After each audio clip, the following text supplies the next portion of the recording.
اليوم الأول في كأس العالم، مشهد تمثيلي ولا أروع من هجرة الرسول صلى الله عليه وسلم من مكة إلى المدينة، حاجة عظمة و10 على 10. ندخل في الكورة، قطر والإكوادور. قطر تخسر من الإكوادور في ماتش الافتتاح 2-0. تقول لي ليه؟ أقول لك عشان إكرام الضيف واجب. المنتخب القطري منع الخمور في كأس العالم عن كل فرق العالم إلا حارس المنتخب القطري اللي كان سكران في الماتش. بسم الله ما شاء الله، قطر عملت أداء 10 على 10 في الافتتاح. وسبحان الله لو يعرفوا ان اداء الماتش الاول هيبقى بالشكل ده ما كانوش حتى دفعوا ثمن كشافات الاستاد للاضاءه. المنتخب القطري اداء عالمي في الافتتاح واداء العباسيه في دوره مغارة السنويه. المنتخب القطري كان بيلعب ماتشات مع اليمن وعمان، ايه اللي وداهم للمر ده؟ سبحان الله. ندخل في اليوم الثاني، السنغال تخسر من هولندا 2-0.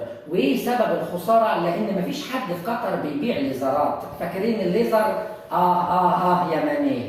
ندخل على نهايه ماتش السنغال وهولندا، الماتش خلص 2-0 وانا بقول هارد لك للمنتخب السنغالي، ولكن احب اقول لكم ان شاء الله الفرحه الكبيره يوم ما تخرجوا نهائي من البطوله. محمد صلاح بعد ماتش السنغال النهارده وهولندا راح تحت فندق الإقامة بتاع ساديو ماني وقال له إيه؟ قال له عارفين هولندا؟ عارفينها، وفلوس هولندا عارفينها.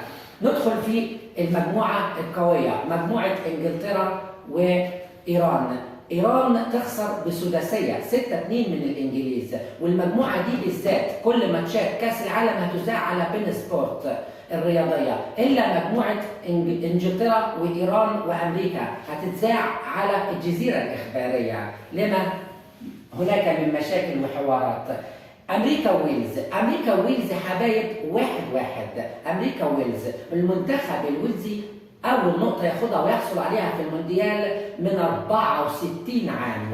أحب أقول لكم إن المنتخب الأمريكي والمنتخب الكندي في كأس العالم اللي جاي هيدعوا المسيح الدجال. تقول لي ليه؟ أقول لك عشان اللي حصل من قطر في افتتاح كأس العالم ده.